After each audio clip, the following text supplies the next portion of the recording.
Hello. Hello. सभी प्रिय साथियों को नमस्कार, गुड मॉर्निंग, जय हिंद, जय भारत। कैसे हैं साथियों आप सब लोग? उम्मीद करता हूं आप सभी भावी थानेदार स्वस्थ है, सब मस्त है, सब अपनी अपनी स्टडी में व्यस्त है। आरडब्ल्यूए परिवार में आप सभी प्रिय साथियों का हार्दिक स्वागत एवं अभिनंदन है और स्वागत करने के लिए तैयार है आपका बड़ा भाई, आपका दोस्त, आपका साथी, आपका सहयोगी दीनदयाल पारिक।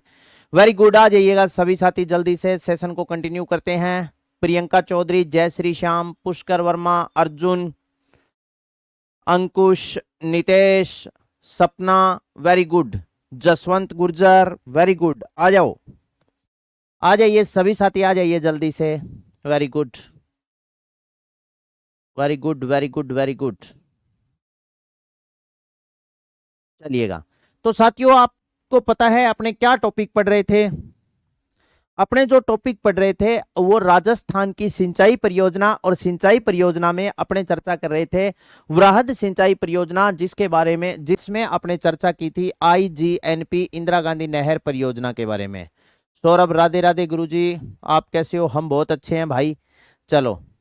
संगीता सैनी, राम राम। Himanshu, very good. तो आईजीएनपी के बारे में जो जो बातें मैंने कल के सेशन में बता दी थी वो एक बार रिपीट करनी जरूरी है, क्योंकि आईजीएनपी अपनी आज चलेगी। तो देखो, इसके बारे में मैंने बताया था, इस परियोजना को प्रदेश राजस्थान की मरुगंगा, प्रदेश की जीवन रेखा, पश्चिमी राजस्थान की स्वर्ण रेखा, मरु असा, मरु प्रदेश की जीवन रेखा कहा जाता है। इस परियोजना का सर्वप्रथम जो सुझाव है वो बीकानेर के तत्कालिक सिंचाई इंजीनियर कंवर सेन ने अपने पत्र बीकानेर राज्य में पानी की आवश्यकता में दिया, जिसमें सुझाव दिया गया कि सतलज और व्यास नदियों के संगम पर हरिके बैराज का निर्माण करवाया जाए। फिर देखो सुनो, यह क्या है? एशिया की सबसे बड़ी मानव निर्मित नहर परियोजना है। कुछ सन आप याद रखने हैं। 29 अक्टूबर 1948 को कंवर सेन ने पत्र लिखा, जिसमें सतलज और व्यास नदियों के संगम पर हरिके बैराज के निर्माण का सुझाव दिया गया था। ठीक है। 1952 में सतलज व व्यास नदियों के संगम पर हरिके बैराज का निर्माण शुरू हो गया। 1955 में राजस्थान नहर बोर्ड का गठन किया गया। 1955 में आईजीएनपी को जलापूर्ति हेतु रावी व्यास जल समझौता हुआ। एक इराडी आयोग का भी नाम आता है समझौते के लिए। इराडी आयोग गठित किया गया था। 8.60 एमएएफ में 7.59 एमएएफ सबसे ज्यादा दिया जा रहा है किसको? आईजीएनपी को।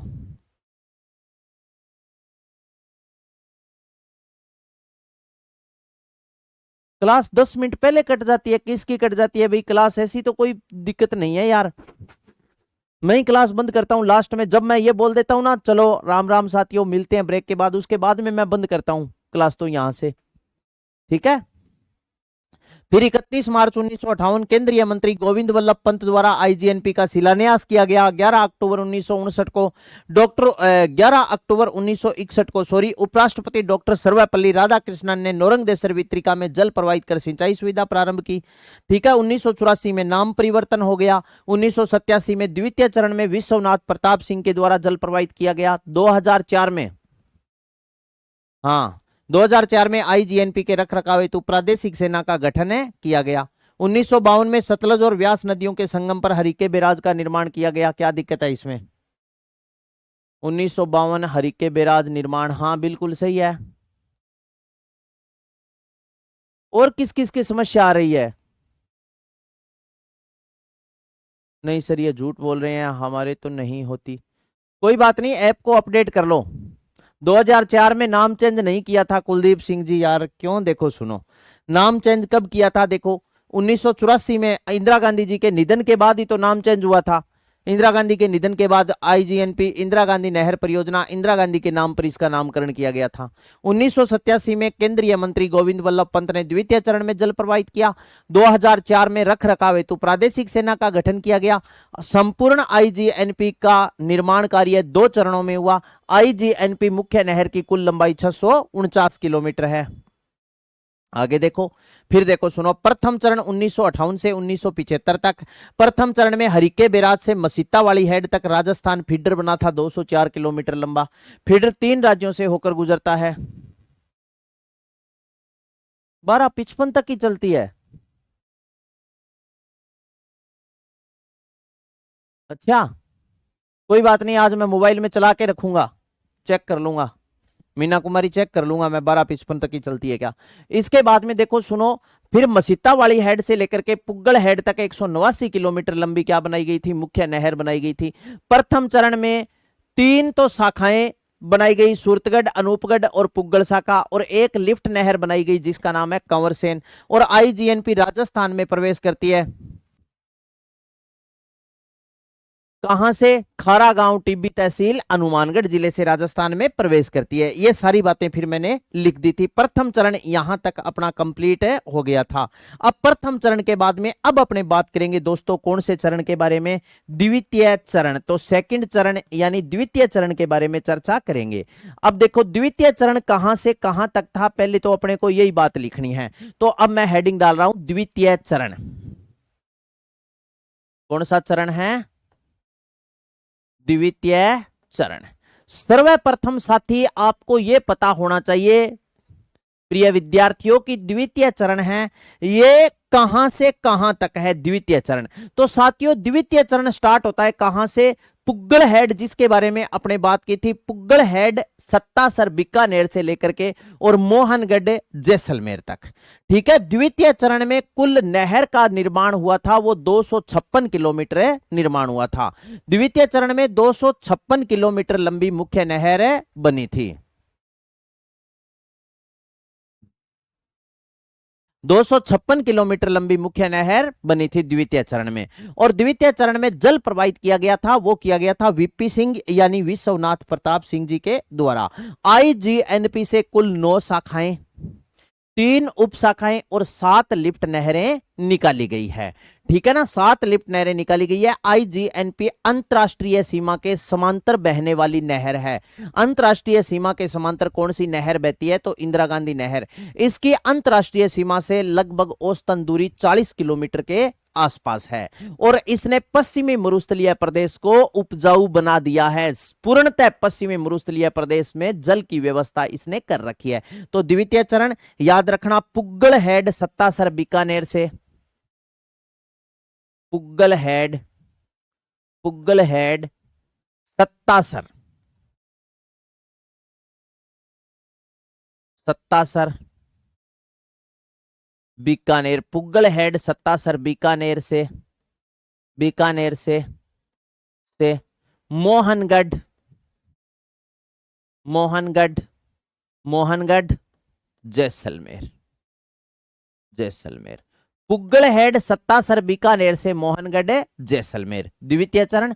पुग्गल हेड, अब याद रखना द्वितीय चरण की लंबाई, द्वितीय चरण की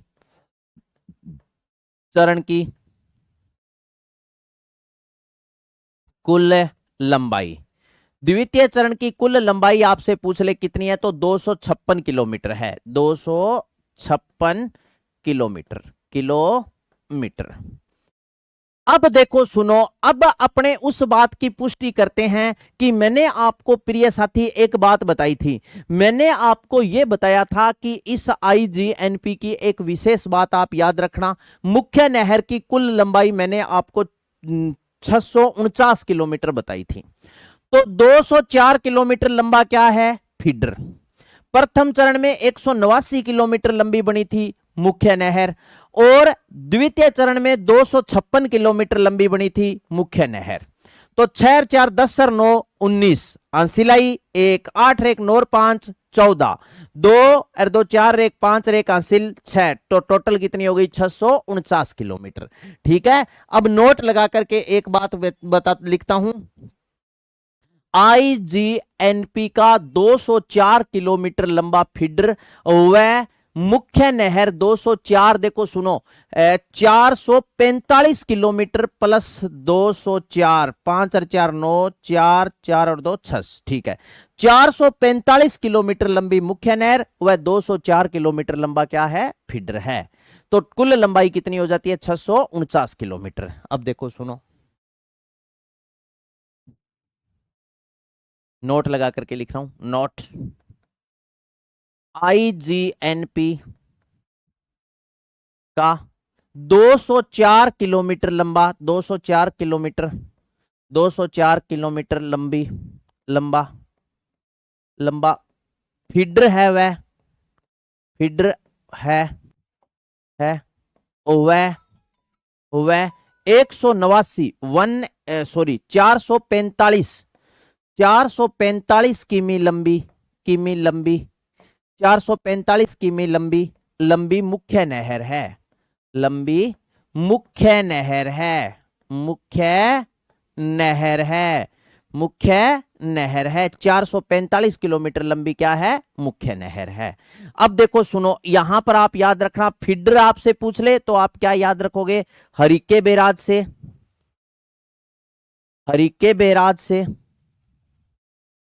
से मसीता वाली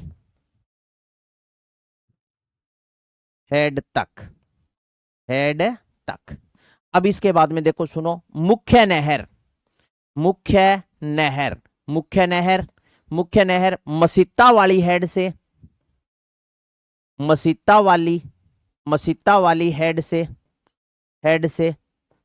से पुग्गल मोहनगढ़। और ये मोहनगढ़ कहां पड़ता है? मोहनगढ़ जैसलमेर। मसीता वाली हेड से मोहनगढ़ जैसलमेर। अब यहां पर देखो, रिके बिराज से मसीता वाली हेड तक लंबाई कितनी है? 204 किलोमीटर। और यहां क्या है लंबाई? अगर आपसे पूछ ले तो लंबाई कितनी है? 445 किलोमीटर। बताओ, समझ में आई नहीं कहानी? अब पूरी मैप पर बताऊंगा तो समझ में आ जाएगी। ठीक है, हाँ, द्वितीय अभी बात करेंगे। अब जो द्वितीय चरण का निर्माण, अब द्वितीय चरण का जो निर्माण है ना, वो देखो सुनो, कब से कब तक हुआ। मैंने आपको प्रथम चरण का निर्माण बता दिया। अब द्वितीय चरण का जो निर्माण है ना साथियों, वो जो स्टार्ट हुआ था द्वितीय चरण का निर्माण, देखो सुनो, निर्माण जो स्टार्ट हुआ था ना, वो हो गया था 1973 में स्टार्ट। 1973 में आगे की नहर की चिन्हित करके और खुदाई स्टार्ट कर दी थी। ठीक है ना? 1903 प्रथम चरण आ रहा था, प्रथम चरण का निर्माण कार्य मतलब लगभग कंप्लीट था। तो पता था भी नहर को चिन्हित तो किया था भी इस प्रकार ऐसे इसको बनाना है। तो द्वितीय चरण का निर्माण कार्य 1973 में स्टार्ट हो गया था। निर्माण 1973 से लेकर के और द्वितीय चरण का निर्माण कार्य हुआ था 1986 में। 1973 से लेकर के और 1986, ये कौन सा चरण था? द्वितीय चरण। अब इसके बाद में देखो, यहां एक बात और ऐड कर देते हैं बीच में यार, इसको नीचे कर लेते हैं थोड़ा सा।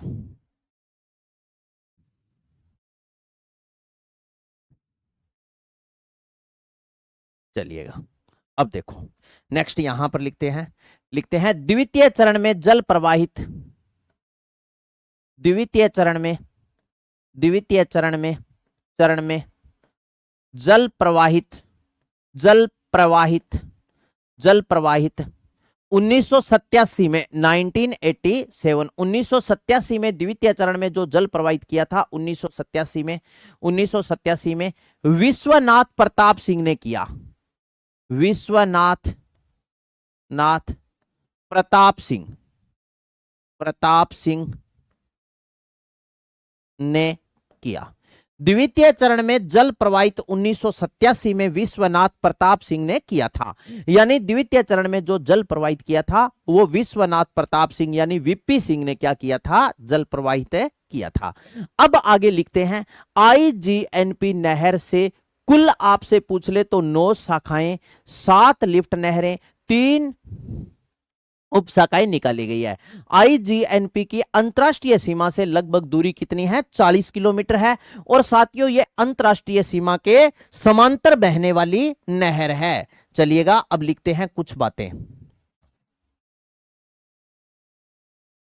पहले लिखते हैं आईजीएनपी की अंतरराष्ट्रीय सीमा, अंतरराष्ट्रीय सीमा से लगभग दूरी 40 किलोमीटर है। 40 किमी है। यह अंतरराष्ट्रीय सीमा के समांतर बहती है। यह अंतरराष्ट्रीय अंतरराष्ट्रीय अंतरराष्ट्रीय सीमा के समांतर बहती है। समांतर मतलब बराबर है, समांतर है, बहती है। यह है अंतरराष्ट्रीय सीमा के समांतर है, बहती है। इसके बाद में देखो सुनो, नेक्स्ट आगे वाली इंपॉर्टेंट है।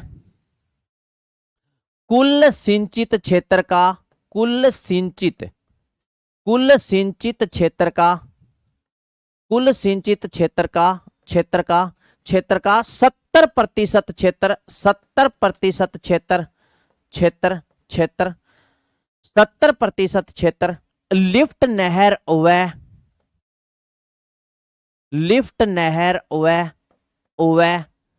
शाखाओं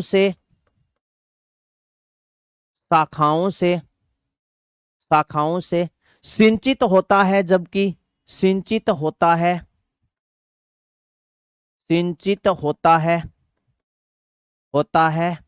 जबकि 30% क्षेत्र 30% क्षेत्र मुख्य नहर से सिंचित होता है। मुख्य नहर से सिंचित होता है।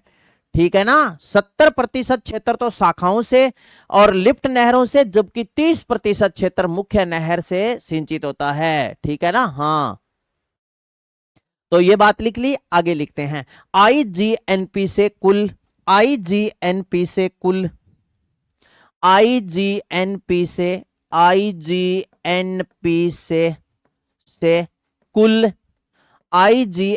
से कुल 9 शाखाएं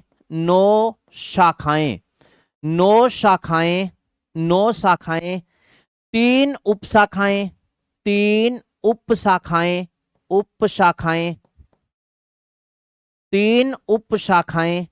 व 7 लिफ्ट नहरें 7 लिफ्ट नहरें निकाली गई है। ठीक है ना। 7 लिफ्ट नहरें निकाली गई है। ठीक है, 7 लिफ्ट नहरें निकाली गई है। यह बात बहुत इंपॉर्टेंट है। आईजीएनपी से कुल 9 शाखाएं 3 उपशाखाएं व 7 लिफ्ट नहरें निकाली गई है। अब इनसे जो प्रश्न पूछे जाएंगे उन सारे क्वेश्चंस को अपने क्या करेंगे, कवर करेंगे। सर्वप्रथम बात करते हैं साथियों 9 शाखाएं।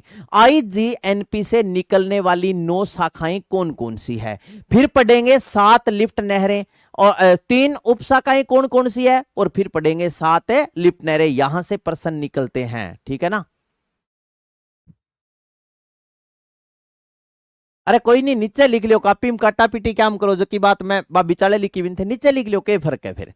चलो आगे देखो। अब बात करते हैं 9 शाखाएं। तो 9 शाखाएं कौन कौन सी है, हेडिंग डालते हैं 9 शाखाएं। 9 शाखाएं। सर्वप्रथम देखो सुनो शाखाएं, अब मैं आपको मैप पर बताऊंगा। ठीक है ना। भी मुख्य नहर कौन कौन से जिलों से होकर के या किस किस जिले से होकर के बहती है, इससे कुल लाभान्वित कितने जिले होते हैं, दोनों प्रश्न बहुत इंपॉर्टेंट है। मुख्य नहर कौन कौन से जिले से होकर बहती है और लाभान्वित कौन कौन से जिले होते हैं। तो आप मुझे जल्दी से कमेंट बॉक्स में यह लिख करके बताओ कि आईजीएनपी मुख्य नहर कौन कौन से जिले से होकर बहती है। जल्दी से बता दो मुख्य नहर कौन कौन से जिलों से होकर बहती है। मैं मैप लेकर के आ रहा हूं आपके सामने, बताइए जल्दी से मुख्य नहर कौन कौन से जिलों से होकर बहती है। थोड़ा सा मैप को क्या करेंगे, इतना मैप है, ज्यादा मैप की अब अपने को आवश्यकता पड़ेगी, है ना, क्योंकि आईजीएनपी नहर बड़ी है तो मैप भी थोड़ा बड़ा ही चाहिए। ये लो, अब बताओ मुख्य नहर कौन कौन से जिलों से, इधर वाली साइड में ले आते हैं ना। मुख्य नहर आईजीएनपी कौन कौन से जिलों से होकर बहती है, ये बात आपने बतानी है। तो ये आपको मैप तो दिखाई दे ही रहा है, तो फिर आप बता दो कि मुख्य नहर कौन कौन से जिलों से होकर बहती है। मैं बना रहा हूं मुख्य नहर, आप बताओगे तभी बनाऊंगा। जब आप बताओगे ना कि मुख्य नहर इन इन जिलों से होकर बहती है, उसके बाद में फिर मैं मैप पर बना दूंगा। जब तक आप नहीं बताओगे तो मेरे लिए आपको पता ही है, फिर बनाना बहुत मुश्किल काम हो जाएगा।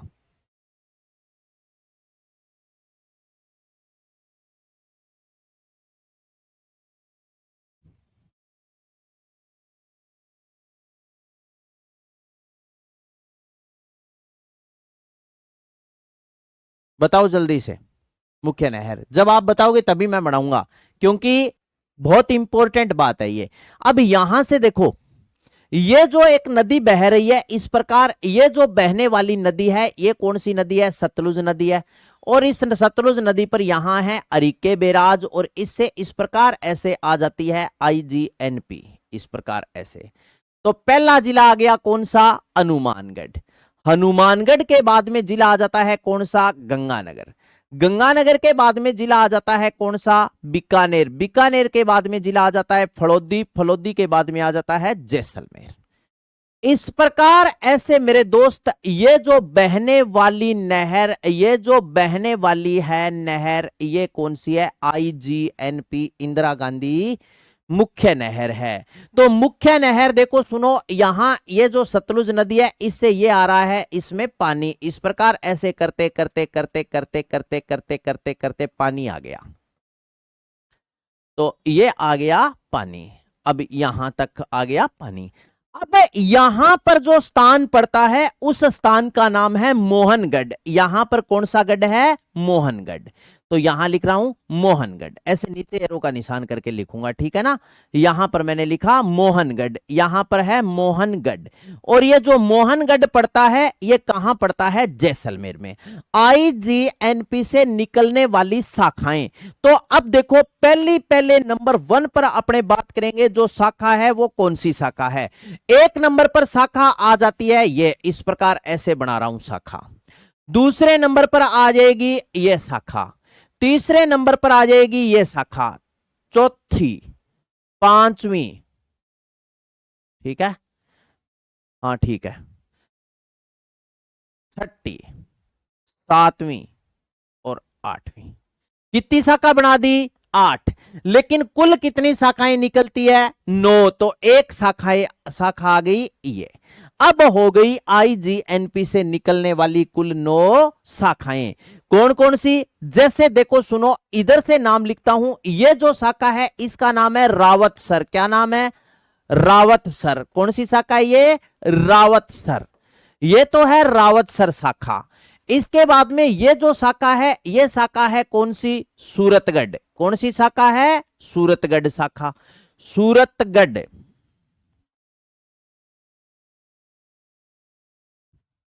ये कौन सी शाखा है? सूरतगढ़।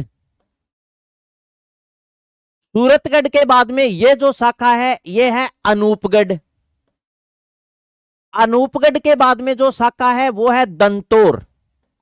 कौन सी शाखा है? दंतौर। दंतौर के बाद में जो शाखा आएगी वो कौन सी शाखा है? पुग्गल। पुग्गल। पुग्गल के बाद में है दंतौर, पुग्गल,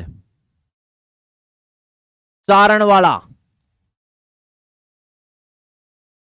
कौन सी शाखा हो गई? चारणवाला। देखो सूरतगढ़ शाखा, अनूपगढ़ शाखा, दंतौर शाखा, पुग्गल शाखा, चारणवाला शाखा। इसके बाद में चारणवाला शाखा हो गई, तो अभी कंप्लीट थोड़ी हुई है। चारणवाला शाखा कितनी हो गई? 1 2 3 4 है। 1 2 3 4 5 6 7 8 और 9, ठीक है। चारणवाला शाखा हो गई दंतौर। इसके बाद में एक ये जो शाखा है इसका नाम है बरसलपुर। बरसलपुर। बरसलपुर के बाद में यहां पर आ जाती है शहीद बिरबल। क्या है? शहीद बिरबल। शहीद बिरबल। और ये जो शाखा है ये है सागरमल गोप्पा। सागरमल गोप्पा। सागरमल गोप्पा, जिसे आपको पता है जेल में जिंदा जला दिया था। तो ये हो गई कौन सी? तो ये हो गई IGNP से निकलने वाली 9 शाखाएं। कौन कौन सी है? रावतसर शाखा, सूरतगढ़ शाखा, अनूपगढ़ शाखा, दंतौर, पुग्गल, चारणवाला, बरसलपुर, शहीद बिरबल और सागरमल गोप्पा। ये सही क्रम है साथियों इनका, ठीक है ना, ध्यान रखना। अब देखो सुनो, हाँ, हनुमानगढ़, गंगानगर, बीकानेर, फलोदी और जैसलमेर, दो दो 4 और एक 5 जिलों से। पहले बीच में कई दिन ये 6 जिलों से हो गई थी, जब अनूपगढ़ जिला स्वतंत्र उदय हुआ था, लेकिन फिर अस्त हो गया, अब उदय नहीं होगा जल्दी से। तो ये 9 शाखाएं इससे निकलती है, कोई दिक्कत नहीं है ना। अब मैं 9 शाखाओं के नाम लिख देता हूं। 9 शाखाएं कौन कौन सी है, तो देखो सुनो, 9 शाखाएं, 9 शाखाओं में 1 नंबर पर आप याद रखना रावतसर शाखा, रावतसर शाखा, रावतसर शाखा, रावतसर शाखा। इसके बाद में 2 नंबर पर आती है सूरतगढ़ शाखा, सूरतगढ़ शाखा। 3 नंबर पर आती है दोस्तों अनूपगढ़ शाखा, अनूपगढ़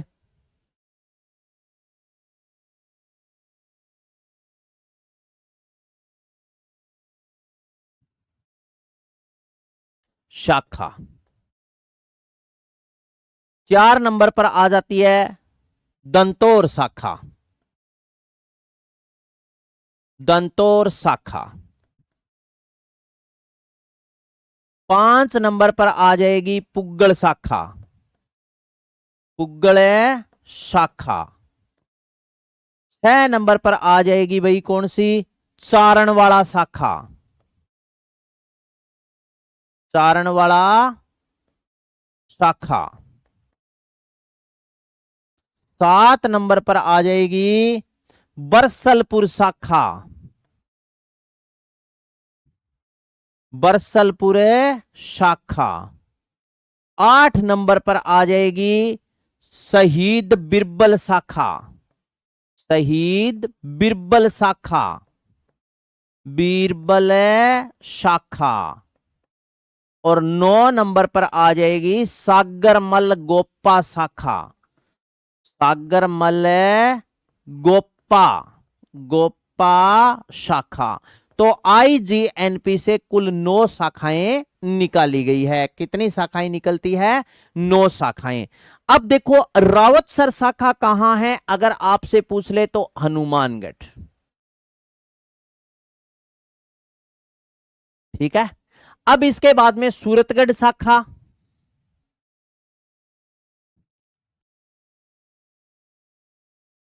निकलती तो हनुमानगढ़ में है, लेकिन लाभावित सबसे ज्यादा श्री गंगानगर को करती है, ठीक है ना।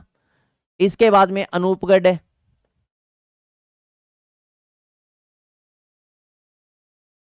इसके बाद में फिर यहां से लेकर के और यहां तक ये सारी शाखाएं, बीकानेर।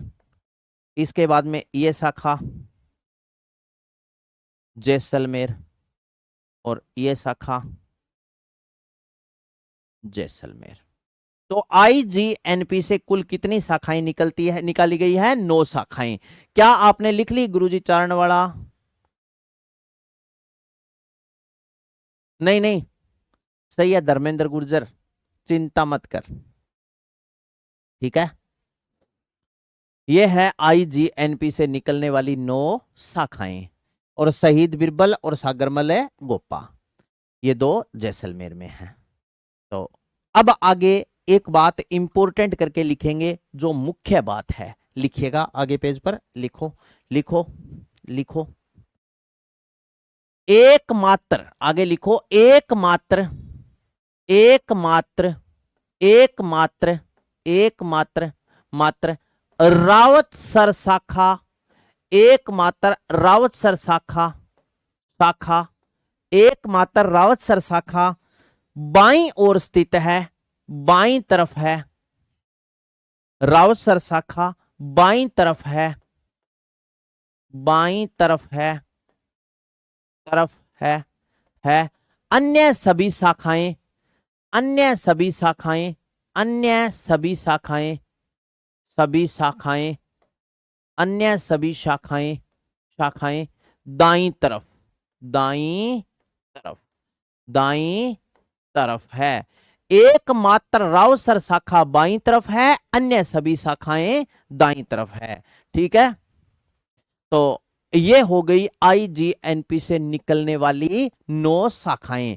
अब इसके बाद में मैंने लिखाया है आईजीएनपी से 9 शाखाएं, 3 उप शाखाएं निकलती है। तो अब लिखते हैं उप शाखाएं कितनी निकलती है, 3।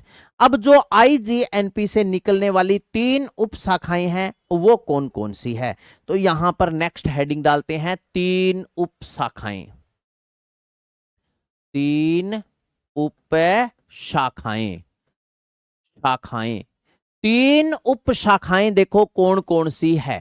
3 उप शाखाएं मैप पर देखना और साथ में वैसे भी आपको ध्यान में होना चाहिए। तो आईजीएनपी से निकलने वाली 9 शाखाएं और 3 उप शाखाएं अलग अलग मैप पर बता रहा हूं। इसके पीछे भी एक कारण है अलग अलग मैप पर बताने का। अलग अलग मैप पर बताने का दोस्तों कारण यह है कि आपके बिल्कुल क्लियर हो जाए। मैं एक ही मैप में भी सारी बातें बता सकता हूं, लेकिन ऐसा मैं नहीं चाहता कि कहीं आप बाद में अगर इनको देखो तो आपके समझ से ही बाहर हो जाए कहानी भी, ए गुरुजी के इतना लिख कोलिया कर छोड़ दिया है, कते ही मारे पल्ले ही ना पड़दा। तो ऐसी बात नहीं होनी चाहिए मेरे साथी। अब इसके बाद में देखो सेम बोई बना रहा हूं एक बार। यहां पर बहती है कौन सी नदी, सतलुज नदी, और ये है अरिका बैराज, और इस प्रकार ऐसे आ रही है आईजीएनपी इंदिरा गांधी नहर जो यहां तक आ जाएगी। सही है ना, बताओ यहां तक, कहां तक, यहां तक। और यहां पर आपको पता ही है पुग्गल हेड, सॉरी क्या है वो, मोहनगढ़ जैसलमेर है।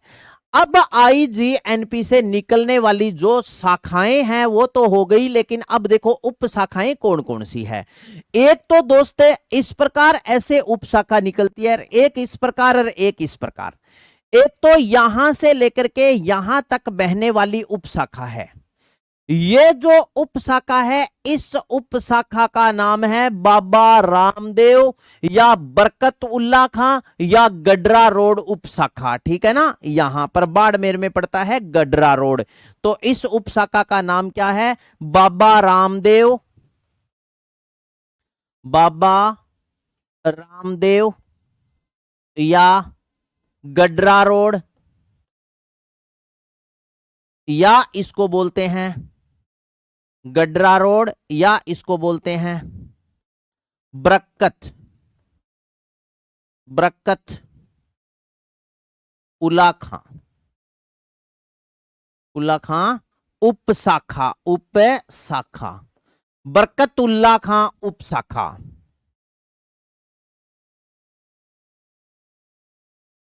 बरकतुल्ला खां उप शाखा, समझ गए। एक यहां से इस प्रकार उप शाखा निकलती है। ये एक बार राजस्थान पुलिस के पेपर में प्रश्न आया था रे दोस्तों ये। और एक यहां इस प्रकार ऐसे उप शाखा निकलती है। इस उप शाखा का तो नाम है लीलवा उप शाखा, उप शाखा। और जो ये उप शाखा आपको दिखाई दे रही है इसका नाम है दिग्घा, दिग्घा, दिग्घा उप शाखा। ये एक बार पेपर में प्रश्न आया कि लीलवा दिग्गा है, लीलवा दिग्गा है। आदिवासियों की विवाह से संबंधित प्रथा, आदिवासियों का पहनावा, आदिवासियों का मृत्यु भोज, 2 नहरें। तो लीलवा दिग्गा के साथियों आईजीएनपी से निकलने वाली 2 नहरें हैं। 2 नहरें हैं, एक नहर का नाम है लीलवा नहर और एक नहर का नाम है दिग्गा नहर। तो मुझे नहीं लगता यहां तक आपको कोई दिक्कत है। अब मैप पर बना दिया है और अब मैं इसको लिख भी दूंगा, चलिएगा।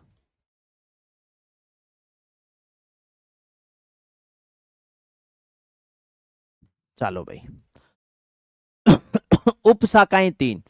एक तो उप शाखा है दोस्तों, उप शाखाएं 3 कौन कौन सी है। एक तो उप शाखा है, एक तो उप शाखा है गडरा रोड, गडरा रोड, या इसको बोलते हैं बाबा रामदेव, बाबा रामदेव, या इसका नाम है बरकतुल्ला खां, बरकत उल्ला खां, हाँ उपशाखा, उपशाखा कुल्लाखां, ये है कहां? बाड़मेर में, बाड़मेर। ठीक है। दूसरी उपशाखा है वो है लीलवा, लीलवा उपशाखा, लीलवा उपशाखा। और ये लीलवा उपशाखा आपसे पूछ ले कहां है, तो आपका उत्तर होगा जैसलमेर। और इसके बाद में आप याद रखना नंबर 3 पर कौन सी है? तीसरी, दिग्गा उपशाखा। कौन सी है? दिग्गा, दिग्गा उपशाखा, दिग्गा उपशाखा। अगर मैं आपसे पूछूं दिग्गा उपशाखा कहां है, तो आपका उत्तर हो जाएगा जैसलमेर में। दिग्गा उपशाखा कहां है? जैसलमेर में। समझ गए ना? अब 2 प्रश्न मैं आपसे पूछ रहा हूं। अगर आपसे प्रश्न पेपर में ऐसा आ जाए, क्वेश्चन देखो ध्यान पूर्वक देखना मेरे साथी क्वेश्चन को, और उत्तर देना दिलो जान से, ठीक है ना? आईजीएनपी का अंतिम बिंदु है, अंतिम बिंदु है आईजीएनपी का 0 पॉइंट, आईजीएनपी का अंतिम बिंदु इसे बोलते हैं 0 पॉइंट। क्या बोलते हैं? 0 पॉइंट। ए ऑप्शन है आईजीएनपी का 0 पॉइंट, ए ऑप्शन है गड्रा रोड, बाड़मेर। बी ऑप्शन है मोहनगढ़, जैसलमेर, जैसलमेर। सी ऑप्शन है पुग्गल, बीकानेर। डी ऑप्शन है मसीता वाली, हनुमानगढ़। बताओ, आईजीएनपी का 0 पॉइंट है, आईजीएनपी का 0 पॉइंट है। बताओ। टिन्नू चौधरी का तो सबसे पहले गलत उत्तर आ गया, सॉरी सॉरी, सही उत्तर आ गया। चलो चलो ठीक है, कमेंट दिखाई नहीं देता किसी को, मेरे को ही दिखाई दे रहे हैं ना आपके कमेंट। तो टिन्नू चौधरी का तो गलत उत्तर आ गया। अब मैं उत्तर नहीं बोलूंगा क्या दिया। धर्मेंद्र गुर्जर का भी गलत उत्तर आ गया, अंकुश कुमार का भी गलत उत्तर आ गया, मीना कुमारी का सही उत्तर आया है। ठीक है। पूजा स्वामी का गलत उत्तर है, किरण का गलत उत्तर है, very good very good. Rinku Meena का सही उत्तर आया है, प्रियंका चौधरी का गलत उत्तर है, अर्जुन का सही उत्तर है, कुलदीप का सही है, योगिता का सही है।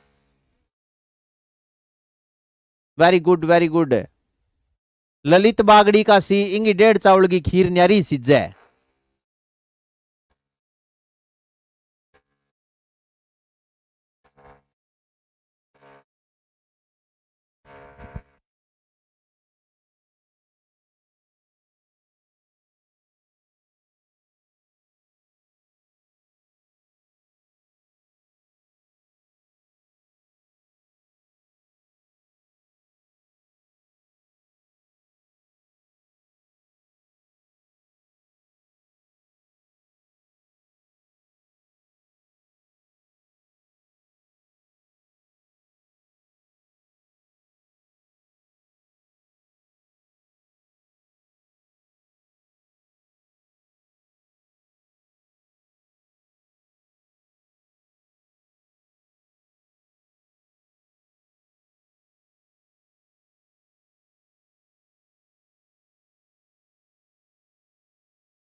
चलिएगा अब देखो सुनो, अब इसमें आईजीएनपी, अब देखो दो प्रश्न है।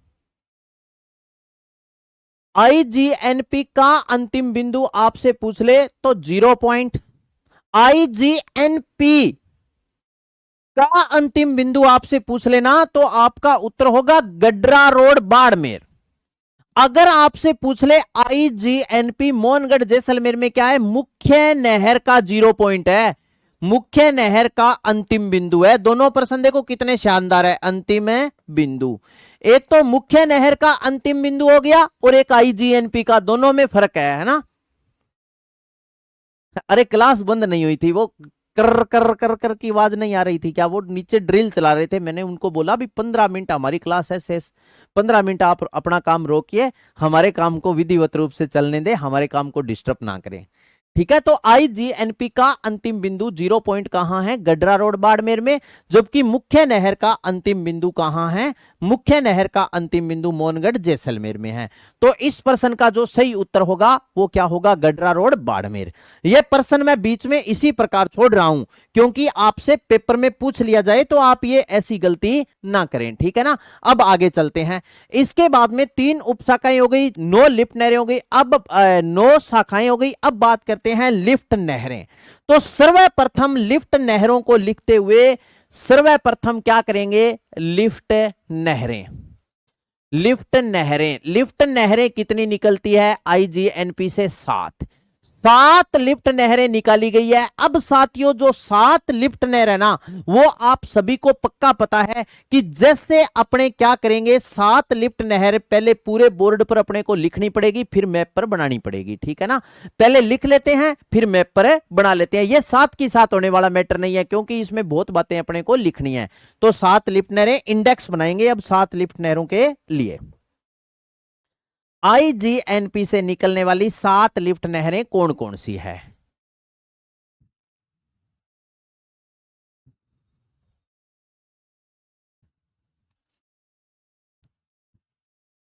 सात लिफ्ट नहर। सर्वप्रथम अपने क्या करेंगे कि इन लिफ्ट नहरों में 1 नंबर पर लिखेंगे, सर्वप्रथम इनका लिखेंगे पुराना नाम, यहां पर क्रमांक संख्या सबसे पहले लगा देंगे, क्रम संख्या, क्रम संख्या। इसके बाद में देखो सुनो, क्रम संख्या के बाद में अपने लिखेंगे इनका कौन सा नाम, यहां पर आ गई क्रमांक संख्या। क्रमांक संख्या के बाद में हो जाएगा इनका पुराना नाम, फिर इनका होगा नया नाम और फिर होगा लाभावित जिले। तो यहां पर मैंने लिख दिया पुराना नाम, पुराना नाम। फिर यहां पर अपने लिखेंगे पुराना नाम इतने दूर में आ जाएगा, फिर यहां आ जाएगा नया नाम, पुराना नाम नया नाम। इसके बाद में फिर आ जाएगा लाभावित जिले, लाभावित जिले। कौन कौन से जिले लाभावित होते हैं, तो सर्वप्रथम देखो जैसे अपने 1 नंबर पर बात करें कि पुराना नाम, पुराना नाम नंबर 1 पर अपने लिखेंगे, पुराना नाम जैसे 1 नंबर पर अपने लिखते हैं नोहर साहवा लिफ्ट नहर, पुराना नाम नोहर साहवा लिफ्ट नहर। तो 1 नंबर लगा करके अब 7 कॉलम चाहिए ना अपने को, नोहर साहवा लिफ्ट नहर 1 नंबर यहां लगाते हैं, नोहर साहवा लिफ्ट नहर, नोहर साहवा, साहवा लिफ्ट नहर, नोहर साहवा लिफ्ट नहर। ये हो गया मेरे साथी इसका कौन सा नाम, ये हो गया पुराना नाम। अब नोहर साहवा लिफ्ट नहर है, इसका नया नाम क्या है, तो नोहर साहवा लिफ्ट नहर इसका नया नाम है चौधरी कुंभाराम आर्य। नया नाम क्या है, चौधरी कुंभाराम आर्य। तो नया नाम है इसका चौधरी कुंभाराम आर्य।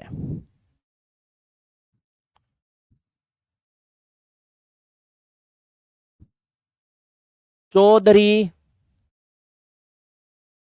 कुंभाराम आर्य, कुंभाराम आर्य, चौधरी कुंभाराम आर्य लिफ्ट नहर, नोहर साहवा लिफ्ट नहर, चौधरी कुंभाराम आर्य लिफ्ट नहर।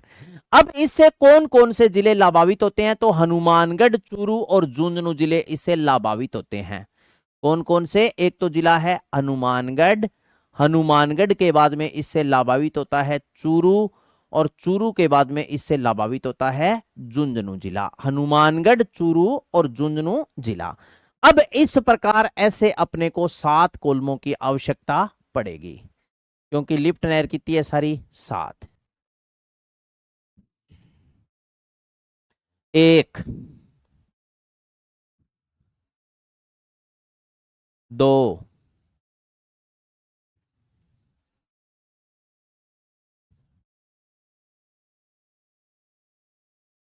3,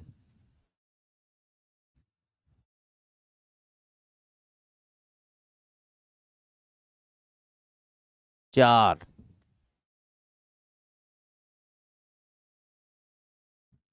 5, 7। 5, 6 और 7, ये बन गए 7 कॉलम। एक के बाद में 2 नंबर पर पहली है नोहर सावा लिफ्ट नहर। इसके बाद में दूसरी है साथियों लूण करणसर लिफ्ट नहर। कौन सी लिफ्ट नहर है?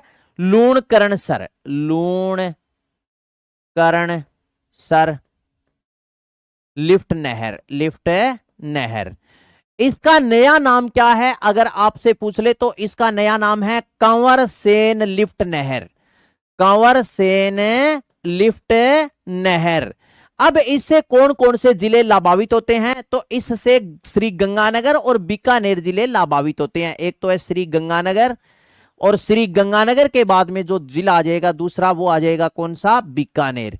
इससे श्री गंगानगर और बीकानेर जिले क्या होते हैं? लाभान्वित होते हैं। तीसरा है गजनेर लिफ्ट नहर। तीसरी कौन सी है? गजनेर, गजनेर लिफ्ट नहर, लिफ्ट नहर। गजनेर लिफ्ट नहर, इसका नाम है पन्नालाल बारूपाल, पन्नालाल बारूपाल, पन्नालाल बारूपाल, पन्नालाल बारूपाल लिफ्ट नहर इसका नया नाम है। और इससे जो लाभान्वित होते हैं वो जिले होते हैं कौन से? एक तो बीकानेर जिला इससे लाभान्वित होता है, और एक अगर आपसे पूछ ले बीकानेर और इसके साथ साथ कौन सा जिला लाभान्वित होता है, तो आपका उत्तर हो जाएगा नागौर। बीकानेर और नागौर जिले इससे लाभान्वित होते हैं। इसके बाद में नेक्स्ट है बागड़सर लिफ्ट नहर। नंबर 4 कौन सी है? बागड़सर, बागड़सर लिफ्ट नहर, लिफ्ट नहर। बागड़सर लिफ्ट नहर इसका नया नाम है वीर तेजाजी लिफ्ट नहर, वीर तेजाजी, तेजाजी लिफ्ट नहर। इससे ओनली ओन लाभान्वित होता है एक ही जिला, और वो कौन सा होता है? बीकानेर जिला इससे लाभान्वित होता है। इसके बाद में है नंबर 5 पर कोलायत लिफ्ट नहर। कौन सी है? कोलायत, कोलायत लिफ्ट नहर, लिफ्ट नहर। कोलायत लिफ्ट नहर इसका नाम है कैफ और कोलायत, और कैफ और है करणी सिंह, डॉक्टर करणी सिंह लिफ्ट नहर, करणी सिंह, करणी सिंह लिफ्ट नहर। इससे जो लाभान्वित होता है इससे बीकानेर और फलोदी जिला लाभान्वित होता है। कौन सा? बीकानेर, और बीकानेर के साथ साथ है फलोदी। पहले जोधपुर होता था, जोधपुर अब दूर हो गया, फलोदी आ गया पास में, तो बीकानेर और फलोदी जिला इससे लाभान्वित होता है। इसके बाद में नेक्स्ट आ जाती है 6 नंबर पर फलोदी लिफ्ट नहर, फलोदी लिफ्ट नहर, फलोदी लिफ्ट नहर, फलोदी लिफ्ट नहर। तो फलोदी लिफ्ट नहर इसका नया नाम है गुरु जंबेश्वर, गुरु जंबेश्वर, गुरु जंबेश्वर लिफ्ट नहर। इससे लाभान्वित होता है एक तो जिला है कौन सा? जैसलमेर, और एक है फलोदी। जैसलमेर और फलोदी जिला इससे क्या होता है? लाभान्वित होता है। और इसके बाद में जो बच गई 7वीं, वो है पोकरण लिफ्ट नहर। पोकरण जैसलमेर में पड़ा है, नहीं, रामदेव जी के घोड़े प्रसिद्ध है पोकरण, पोकरण लिफ्ट नहर, लिफ्ट नहर। इसका नया नाम है भाई पोकरण का जय नारायण व्यास, जय नारायण व्यास, जय नारायण व्यास। जय नारायण व्यास लिफ्ट नहर इसका नया नाम है, और इससे जो लाभान्वित होता है वो वैसे तो सबसे ज्यादा लाभ ओनली ऑन जैसलमेर को ही मिलता है। जैसलमेर का सागा थोड़ो बहुत पानी फलोदीन दई जाए, बाकी तो सारा ज्यादा नाम जैसलमेर को ही आवे, ठीक है नी, ध्यान रखियो जैसलमेर को, क्योंकि आगे पानी नहीं जाता, ठीक है ना, ये है। हाँ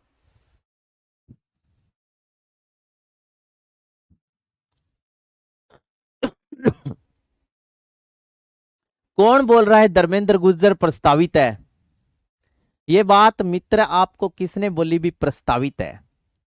जाती है, ठीक है ना, जाती है, पानी जाता है, लेकिन पानी जाता बहुत कम है, ये बात है। आगे मिट्टी ज्यादा है, नहर भरी पड़ी है, लेकिन फिर भी जावे पानी, ठीक है नहीं, पेयजल जाता है।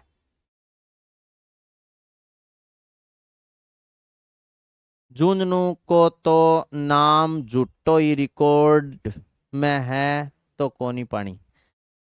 अंकित कुमार जी, झुंझुनू को पेयजल दिया जा रहा है, वो इसी से दिया जा रहा है। अब पानी तो देखो सुनो, जैसलमेर के नहीं इकट्ठे पानी है, जैसलमेर तक की पानी बहुत रेयर चांस में पहुंचता है, लेकिन गवर्नमेंट के कागजों में जो लिखा है वो ये बातें लिखी है, वही अपने को पढ़नी पड़ेगी। आपको पता ही अभी अपने छोड़ दें तो फिर पर्सन कैसे सही होगा, समझे ना मेरी बात, ये कहानी है। तो ये है आईजीएनपी से निकलने वाली 7 लिफ्ट नहरें। अब आ जाओ मैप पर एक बार बना लेते हैं, 7 लिफ्ट नहरें कौन कौन सी है, और इन लिफ्ट नहरों से कौन कौन से जिले लाभान्वित होते हैं। 7 लिफ्ट नहर लीजिए भाई, पर्सन एक पक्को आवेगो, ठीक है नहीं, थे ज्यादा डॉक्टर माइनो ना करो इंगो, यानी आपको साइंटिस्ट बनने की जरूरत नहीं है मेरे दोस्त, आपको पेपर पास करने की आवश्यकता है। बताओ हाँ या ना, थे कोई आईजीएनपी में पीएचडी कौन करनी, बस बात आए थे थारो स्वार्थ सिद्ध करना है। बताओ सही बात है या गलत बात है? इस प्रकार ऐसे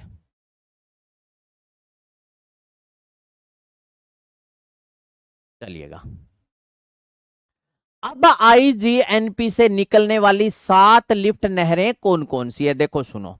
7 लिफ्ट नहरों में पहली मैंने आपको लिफ्ट नहर बताई नौहर साहवा। अब जो नौहर साहवा लिफ्ट नहर है वो इस प्रकार ऐसे बहती है, ये रहा देखो सुनो हनुमानगढ़, ये रहा झुंझुनू और चूरू, और ये रहा झुंझुनू, ये कौन सी है? नौहर साहवा। कौन सी लिफ्ट नहर है? नौहर साहवा, ये है नौहर साहवा लिफ्ट नहर। इसके बाद में दूसरी जो यहां से इस प्रकार जो बहने वाली लिफ्ट नहर है, इसको अपने बोलते हैं, ये है लूणकरण सर, लूणकरण सर।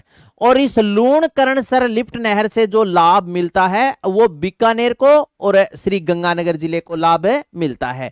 इसके बाद में तीसरी आ जाती है गजनेर लिफ्ट नहर। गजनेर लिफ्ट नहर देखो, ये रहा नागौर और ये रहा बीकानेर, यहां से निकल करके और इस प्रकार बहती है, ये है कौन सी? गजनेर। गजनेर लिफ्ट नहर कौन सी है? गजनेर लिफ्ट नहर। इसके बाद में गजनेर के बाद में मैंने आपको बताया बागड़सर, जो इतनी की बहती है बस, ये कौन सी है? तो ये है बागड़सर, यहां नाम लिख रहा हूं बागड़सर। बागड़सर ओनली ऑन बीकानेर जिला ही इससे क्या होता है? लाभान्वित होता है। बागड़सर के बाद में नेक्स्ट जो लिफ्ट नहर आ जाती है वो आ जाती है कौन सी? कोलायत, जो इस प्रकार ऐसे बहती है, ये कौन सी है? तो ये है कोलायत, डॉक्टर करणी सिंह। कोलायत के बाद में फिर मैंने आपको बताई थी फलोदी। अब जो फलोदी लिफ्ट नहर है वो इस प्रकार ऐसे बहती है, देखो सुनो, ये बहने वाली लिफ्ट नहर कौन सी है? तो ये है फलोदी। कौन सी है? फलोदी। फलोदी के बाद में नेक्स्ट बच गई कौन सी? पोकरण, जो इस प्रकार ऐसे है, देखो सॉरी,